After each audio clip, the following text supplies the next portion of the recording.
In today's video, I'll show you how to create a high impact opening where fast moving speed lines rush across the screen and reveal your video with an anime style shock effect.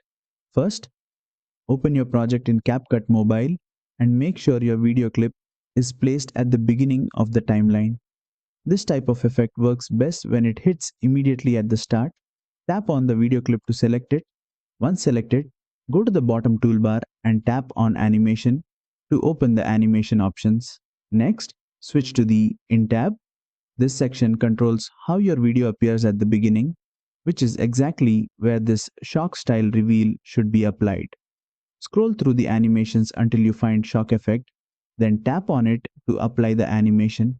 As soon as it's applied, you'll see speed lines bursting across the screen, giving your intro a powerful anime-inspired impact. To control how intense this effect feels, use the duration slider.